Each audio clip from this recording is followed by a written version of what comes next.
Welcome to the Wealth Matters podcast, where investors come together to better understand how to build passive cash flow and create generational wealth without all the confusing mumbo-jumbo. Here's your host and co-author of Amazon #1 bestseller, Alpesh Pamar. Welcome to Wealth Matters podcast. We are going to talk to someone who has been using the shred method, not to shred his papers, but shred his debt away. His name is Adam Carroll. He paid off his home in record time, saving over 180 grand in interest in the process. And he's sharing this strategy with the world in order to help people free themselves to be themselves. So welcome, Adam. Alpesh, thank you for having me. This is so much fun. We're going to have a great conversation today. Absolutely. So we start with this question with everyone. Tell us something funny or interesting about yourself. Oh, something funny or interesting. Well, this might be interesting. I don't know if it's funny, but I was kind of an adrenaline junkie early in my life. So I have been scuba diving off the Great Barrier Reef in Australia. Wow. I have skydived twice. I have bungee jumped at the tallest bungee jump in the world. I have raced jet boats in New Zealand. So there was a time where it was just, how exciting can we make things? That was all about, I was all about it in my life. That's crazy. So I was just going to say bungee jumping. I think that's the most scariest thing would be for me. And I love adrenaline, but not at that level. I do a lot of crazy hikes and triathlons and races stuff to keep me, keep me busy and keep me, focused on my goals, but not something, Absolutely. not yet scuba diving and bungee jumping. Well, here's the kicker too, Alpesh. When we went out scuba diving, they literally trained us how to scuba dive on the boat going out to the dive site. Oh, wow. So you were not certified that no, time. I'm not PADI certified or no, had nothing. They literally, strap the regulator on and say, okay, practice breathing. And this is how you clear your mask. And wow, these are the hand signals you're going to give, that kind of thing. And then they put us in the water and lower us down on a grate and then, gave us the okay signal if we were good to go. And then we went down. So it was probably one of the most surreal experiences I've ever had. That is amazing. Yeah, you're right. It would be surreal because you had not experienced it at all before. Like it's, when you're going through the certification and stuff, you go in the water, you get to get used to it and all that. Wow, that's interesting. So let's talk about investment. Yes. What do you personally invest in and why? Well, this is a great question because years ago, I would say I invested in residential real estate. And, in addition to equities and things like that, I thought early on, 10, 15 years ago, that what I wanted to do was own a huge number of rental properties, right, and be a landlord. And I got up to, I think I was up to 6 or 7 doors. And I was also at the time building a speaking business. So I was going out and presenting on college campuses and to associations and trade groups. And I would find myself coming back from a speaking gig fully lit up. And I would come back to messages from my tenants saying, oh, this is broken and this needs to be. And it occurred to me after a few years that really what I wanted passive income from real estate. Yes. But I didn't want to actively manage real estate. And so today my investments have changed to be more in the syndication nature. We're now looking at some various other opportunities like hotel investments. We're looking at ATM tranches. I mean, there's all sorts of alternative investments out there that don't require direct management.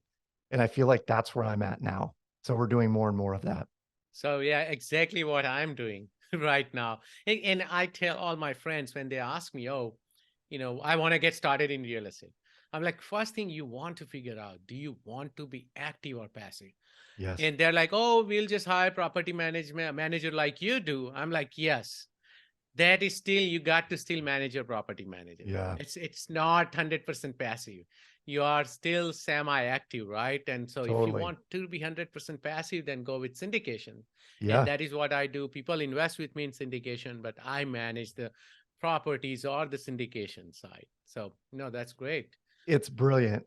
From the perspective of following what you do to make money really well, as an example that like I know where my skill set is, my Yes. sweet spot. I know how I make money. I know how I make really good money in a short amount of time.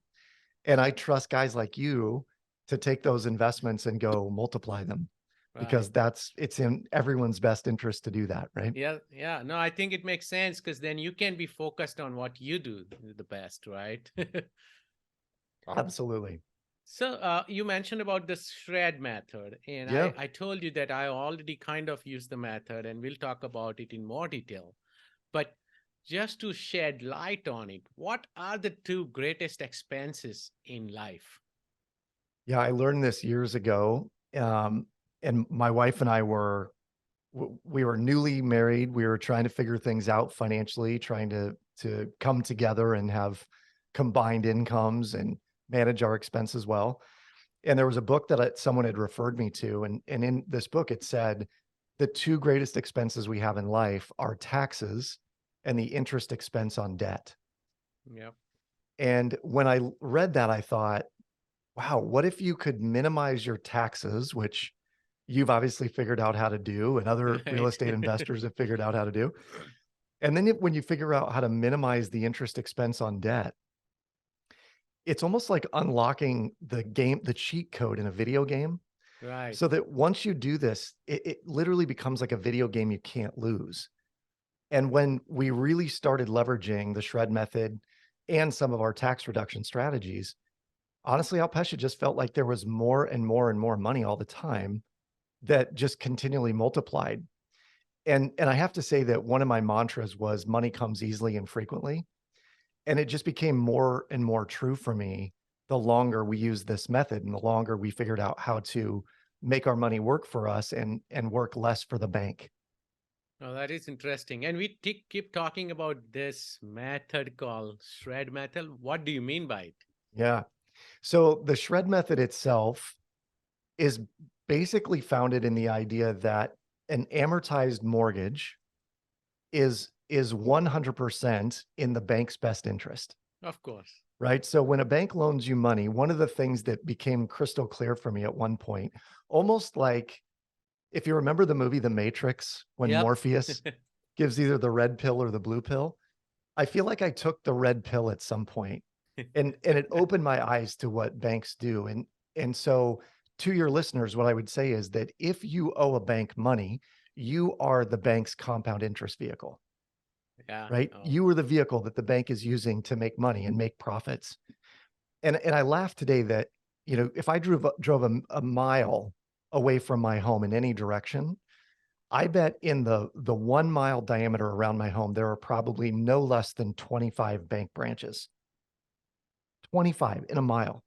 And they're wow. building big, brand new buildings all the time. So when you realize that, as I did, I started to question, is there a better way of borrowing money from the bank, but then paying the bank back in a way that minimizes the interest liability? And that's really when I found the shred method. And I will say, Alpesh, that this is known as a couple of things. It could be known as velocity banking. It's known as an Australian mortgage. There's a Yes. variety of Australian different, mortgage. yeah, variety of different names for it. But I think what we've done with the shred method is we've created it as one part of what I call a 10-year freedom plan. So it's the shred method is first. We do that for maybe a year to 3 years. And in the midst of that, then we're building an infinite bank, which is basically infinite banking is using cash value life Life insurance insurance, whole life. Yeah. to build a bank of money that you can borrow from. And then it's turning around and investing with people like you, where you're doing syndications and your money just makes money. Yeah. And you do that long enough and diligently enough with consistency.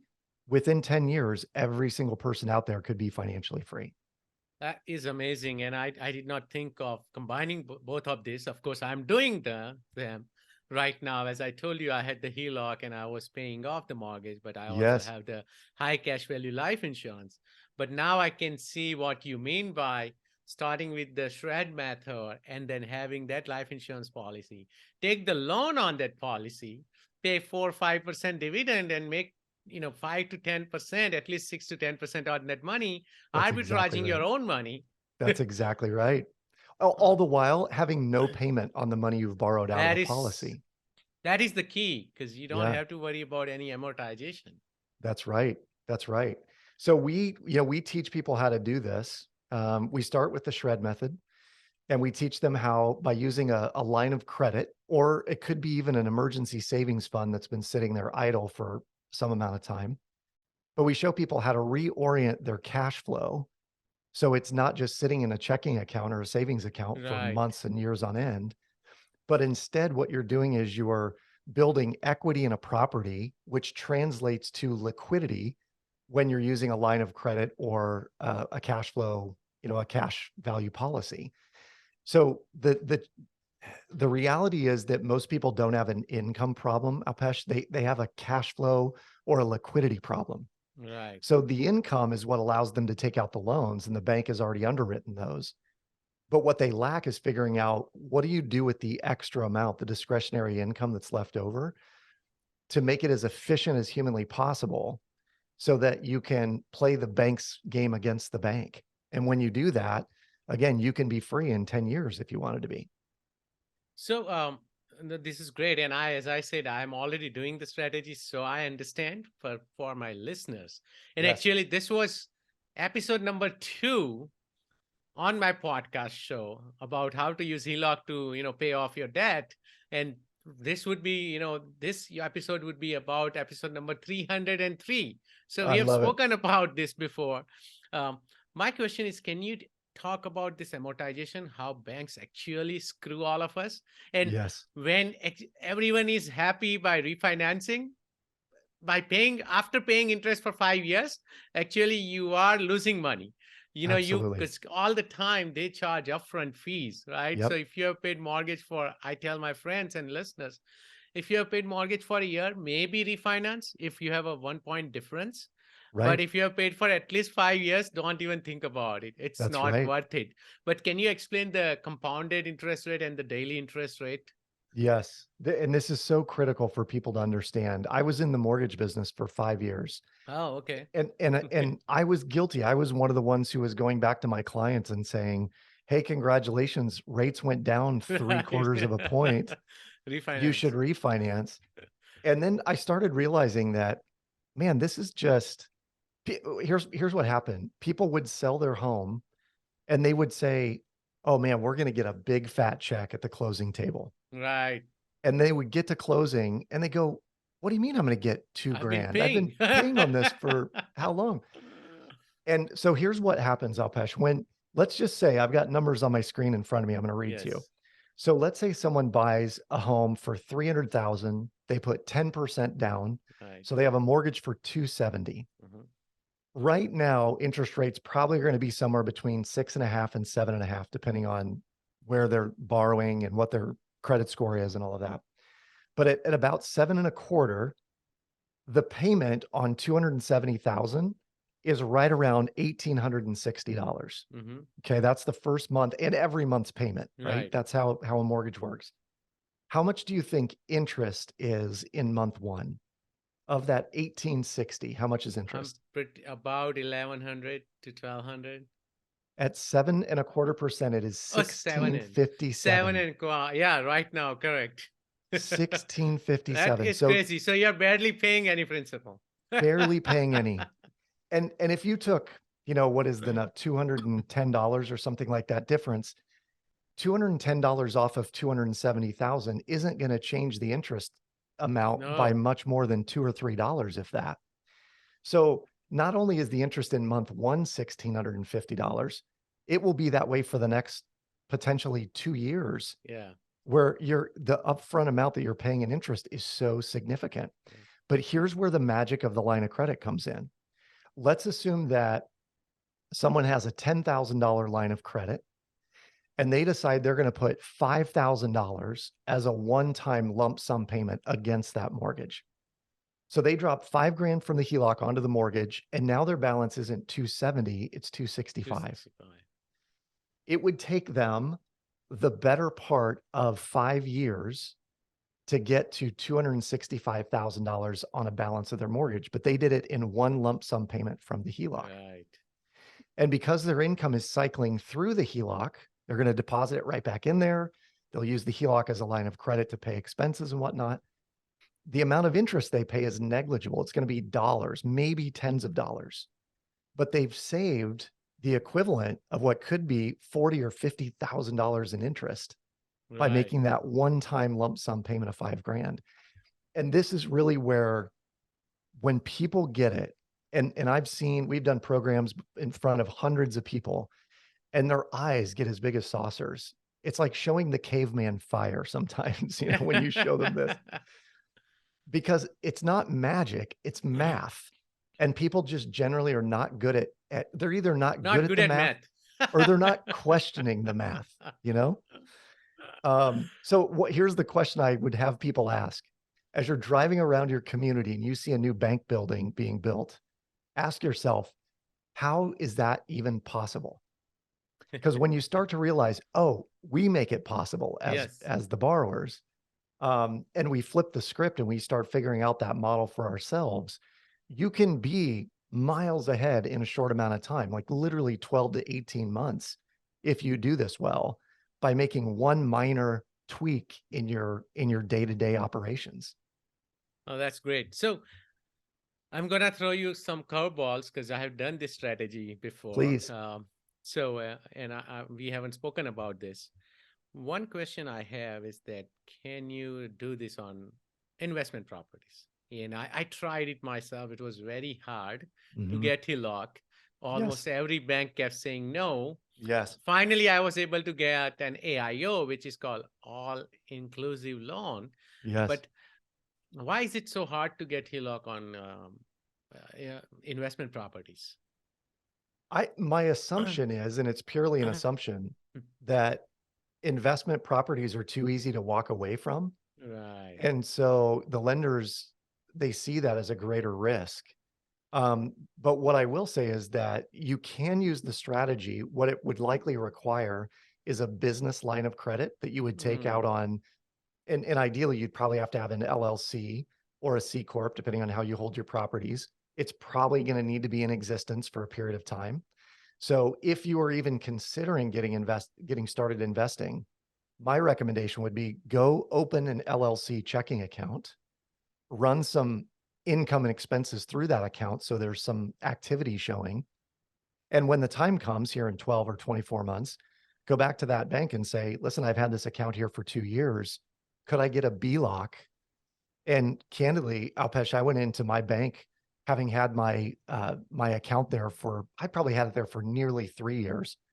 But I went in one day and I just said, what would it take to just get a cash flow line of credit? Just, for cash flow purposes, payroll purposes, accounts receivable is slow or whatever. And the woman behind the desk is clicking away on her keys and she goes, oh, I could give you $42,000. Nice. Just by asking. So for some of the folks out there, a BLOC would suffice, or you can also use the high equity cash value life insurance policies as your line. So even if you had a small policy with $5,000 or $10,000 in it, you could start functioning that policy as your line of credit on rental properties or investment properties. And I'm a huge believer in doing this with rentals, but it's not necessarily to pay off the debt entirely. It's to accelerate the amortization table to where the majority of your payment's going to principal as opposed to going to interest. And what you'll do then is you'll juice the cap rate, because you're going to make a little bit more on that investment when more of the rent that you're receiving is going to principal as opposed to interest. Wow, so I asked you the question to take us towards the business line of credit. So thank you for doing that. Yeah. But I did not think about just shredding enough debt away so that now you are taking the most of the cash flow, right? Because yeah, Totally. if you think of it that way, you don't want to get rid of debt, at least on the rental side, That's because right. debt is your friend. But That's you exactly right. want to pay maybe for 5 years or something, 5 to 10 years, and then most of your money is going towards principal. That That's makes exactly sense. right.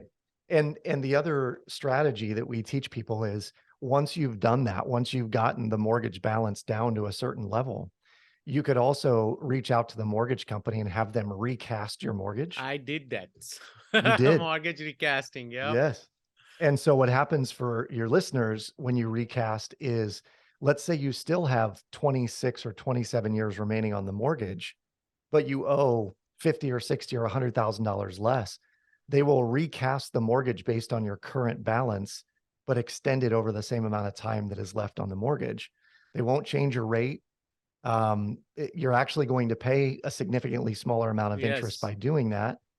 And you're getting greater cash flow from that Yeah. property because the payment is less. Yeah, the payment is less. So definitely recasting is the way to go instead of refinancing. Because a lot of time Yes, people will think, oh, now I have such a low payment and let me just refinance. So even my payment reduces. And recasting is the way to go. absolutely. And so another question about this, and this has been my personal dilemma as well, because now I had on my personal home side, I had HELOC, right? And I was using HELOC. So all my income, everything goes to HELOC. Yeah. Pretty much my checking and savings had like 4 or 5 grand, Yeah. but I'm an active real estate investor. Yep. So I'm always looking at properties. I'm Totally. like constantly the lenders and banks are asking me for net worth and personal financial statements and liquidity. And when Yes. I have money stashed away in HELOC and the high cash value life insurance, Yeah. it was always a problem. Totally. So how do you work around this problem? This is a great question. And I'm curious, when they look at your statements, does the money in the policy not account for liquidity in No, underwriting? no, they're Really? like, yeah, they're like, you should take the loan out and show it on your statements. And I had done that. Interesting. But it has Even to be from HELOC, seasoned, I had probably. to, yeah, exactly. Yeah. So from HELOC, I had to take the money out, like 100 grand, Yes. 150 grand from the policy and keep it for 2 to 3 months. Then they're Yes. like, okay, now it's fine. And again, this goes to the heart of banks and how banks operate. And it's frustrating, I think is probably the Yes. best way to describe it. A number of our shred clients will come to us and say, we're getting ready to do X. And it could be, we're going to do a remodel. We're going to buy a rental property. We're going Right. to invest in a syndication. And what we often will do is say, okay, before you do, at least 60 to 90 days ahead of time, let's plan out what this looks like from a financial perspective. Because the way lenders look at bank accounts, to your point, is they're looking at how much did you have in there for the last 60 days? Right. Because if you go you pull $100,000 out of your policy and you drop it in checking, knowing that you're going to go invest next week, it'll raise all sorts of red flags, Yeah, and they'll say, exactly. where did this come from? And what's the payment? Now we need 2 years Yeah. of tax returns and show me all your bank statements.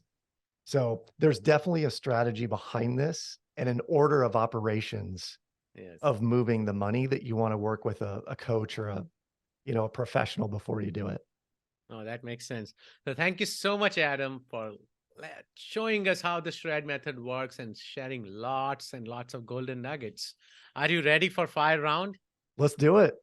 Would you be changing any business or investment strategy because of the inflation or upcoming recession? I am. So this is interesting. I'm selling a bunch of puts on the stocks that I want to buy, but I want to buy super cheap. So that is one thing that I'm changing, because as stocks were moving up, it didn't really provide the opportunity I was looking for. Right. But as they're either going sideways or down, I'm looking at acquiring a number of shares of stock, but I want them at a certain price point. So as I'm selling puts, I'm going to make money on the sale of the put, Yes. and the money is in the account to buy the stock at the price I want to buy it at. And I have to credit, I learned all that from Rule One Investing from Phil Town, who, I watched him buy Chipotle Mexican Grill at $300 a share. And he was like, oh, this is a $600 stock, no question. And I remember thinking, for burritos, Yeah. there is no way. And today Chipotle's at $1,200 or $1,300 a Right. share. So that is one change that we're making in our portfolio. That's great. Favorite real estate or finance or any other related book? I'll tell you what, this is not really related to, it's kind of tangentially related to finance, but there is a book called A Happy Pocket Full of Money. Happy pocket full of money. And it is less about money and more about quantum physics and the idea that what we think about, we bring about. And it's kind of a mind scramble when you first read it, but I read it twice a year, every year. Oh, really? And Wow. typically it's on Okay. vacation. I'll take it and it just gets my mind right about attracting the experience I want and what the next year is going to be like. That is one of my favorite go-to books So when it people is ask. similar. Is it similar to the book called The Secret and the Manifestation? And It's I wouldn't say it's like The Secret exactly, because he really goes into the science of how quantum physics works. okay. Which, not to bore your listeners, but it's the idea that our thoughts have energy. So when we Yes. think a thought, it emanates from our brain in both waves and particles, and they can exist simultaneously and exist anywhere in the ether, right? And they're constantly looking for like particles to attract to them. So as we think about abundance and wealth and great real estate deals, our eyes become open to those things because the energy from our brain has gone out to find those ideas. And I will say that the more I have gotten into that line of thinking and focused on, positive attention going where I want it to go, the easier life has become in terms of abundance that comes our way. That's awesome. I'll have to check out that book. Yeah, it is phenomenal. Any tool or website you recommend or you cannot live without? I'll tell you, the tool that we use to run our business is Asana, the project management Oh, tool. yeah. Asana is great. And the reason that I promote it and we're huge fans of it is everything feels like it's important when you're running a business or raising a Yes. family or whatever it may be. And that tool for me is about zeroing into what is the most important in the moment. Correct. And so I use it on a daily basis to focus on the most important. And we prioritize tasks and, put dates next to tasks. We assign them to team members. But if I did not have that, I would be half as productive without that tool. That is great. Any advice for beginner investors? Advice for beginner investors. This is an easy one for me. It's align yourself with a mentor who has done it. There are too many people that are going about investing, whether it be in real estate or stocks and bonds or crypto for that matter, or whatever they're investing in, that they're going about it without following the advice of someone who knows of which they speak. And the reason the reason it's an easy answer for me is one of my very first properties that I invested in was a massive, like 4-bedroom, 4-bath home that I bought at an auction. And I had not done my research effectively. I didn't know what the taxes were. I didn't know what the true market value of it was. I didn't really know how much the repairs were going to cost on the inside. And I walked around the house after buying it with a gentleman who was like, I would do this and this and this and this and this and this. And he just broke the house down 100%. And I said, I can't thank you enough. I just wish I had met you before I bought the house. And he said, do me a favor and call me anytime before you come to something like this, or you just want to chat through an opportunity. And that guy became one of my most trusted advisors. And he would have saved me tens of thousands of dollars had I met him 2 days before. So for beginner investors, find a mentor, align yourself with someone who knows what they're doing and trust trust them in that process. That is a great advice. How do you give back? I'm on a board. I'm a board member of a nonprofit, and the nonprofit is really about financial education. And so a majority of our giving goes back to that organization. And then my wife and I have a number of organizations that we hold near and dear to our heart that get some of our giving every single year. I think candidly, one of the best ways I can give back is to share freely of this information, Right. because what I really want to do, as you mentioned in my intro, is help people free themselves to be themselves. And I think that what a lot of people are struggling with, Alpesh, is they have gotten themselves sort of paymented into a corner. So they have so many payments and so many bills every single month. There's not really enough left over to truly get ahead. And what we want to do is help people get ahead by educating them in this method and just general financial education. And for me, it's a huge passion, a huge give back. That's awesome. How can my listeners reach out to you? I'll tell you, the best place to find me, candidly, is on Instagram. So I am adam.carroll, 2 R's, 2 L's on Instagram. You can find me online, adamcarroll.info. And then if you're interested in the shred method, you can go visit theshredmethod.com, where we have a masterclass. There's a ton of great information in the way of blog posts and videos there. But any questions you have around that, you can also reach out to our team on the website and schedule a 20-minute call to go through your numbers, and we can show you exactly how fast you could be out of debt and how much you could save. It's awesome. Thank you so much, Adam, for your time today. Thank you for having me, Alpesh. Keep doing what you do. This is important. As you know, wealth matters. Absolutely. Thank you. Thanks for listening to the Wealth Matters podcast. If you enjoyed it, please leave us a 5-star rating on iTunes so others can enjoy the show too. Have a great week and happy investing!